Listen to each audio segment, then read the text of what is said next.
أعوذ بالله من الشيطان الرجيم ومثل الذين ينفقون أموالهم ابتغاء مرضات الله وتثبيتا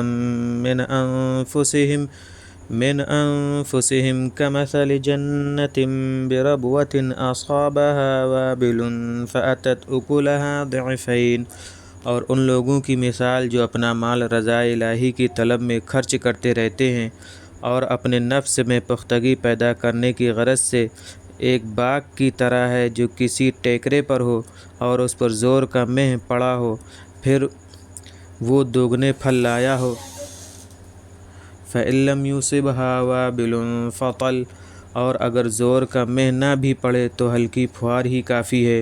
وَاللَّهُ بِمَا تَعْمَلُونَ بَصِيرٌ، اور تم جو کچھ کرتے ہو اللہ اس کو خوب دیکھنے والا ہے۔ أَيَوَدُّ أَحَدُكُمْ أَن تَكُونَ لَهُ جَنَّةٌ مِّن نَّخِيلٍ وَأَعْنَابٍ تَجْرِي مِن تَحْتِهَا الْأَنْهَارُ له فيها من كل الثمرات وأصابه الكبر وله ذرية ضعفاء فأصابها إعصار فيه نار فاحترقت كذلك يبين الله لكم الآيات لعلكم تتفكرون۔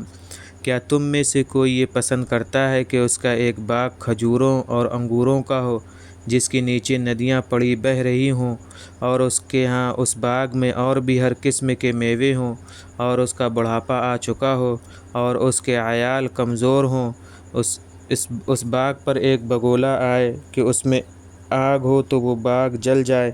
اللہ اسی طرح تمہارے لیے کھول کر نشانیاں بیان کرتا ہے تاکہ تم فکر سے کام لو۔ يا أيها الذين آمنوا أنفقوا من طيبات ما كسبتم ومما أخرجنا لكم من الأرض، اے ایمان والو جو تم نے کمایا ہے اس میں سے عمدہ چیزیں خرچ کرو، اور اس میں سے بھی جو ہم نے تمہارے لیے زمین سے نکالی ہیں۔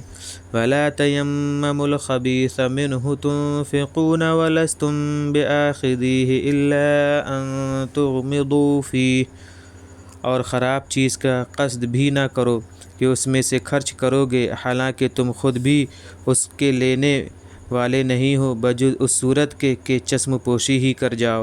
وَاعْلَمُوا أَنَّ اللَّهَ غَنِيٌّ حَمِيدٌ، اور جان لو کہ اللہ بے نیاز ہے، ستودہ صفات ہے۔ الشیطان یعدکم الفقر ویأمرکم بالفحشاء، شیطان تمہیں محتاجی سے ڈراتا ہے اور حکم دیتا ہے تمہیں بخل کا۔ واللہ یعدکم مغفرۃ منہ وفضلا، اور اللہ تم سے اپنی طرف سے مغفرت کا اور فضل کا وعدہ کرتا ہے۔ واللہ واسع علیم، اور اللہ بڑا وسعت والا ہے، بڑا علم والا ہے۔ یؤتی الحکمۃ من یشاء ومن یؤت الحکمۃ فقد اوتی خیرا کثیرا، وہ جسے چاہے حکمت عطا کرتا ہے اور جسے حکمت عطا ہو گئی اسے یقیناً خیر کثیر عطا ہو گئی۔ وما یذکر الا اولو الالباب، اور نصیحت تو بس فہم والے ہی قبول کرتے ہیں۔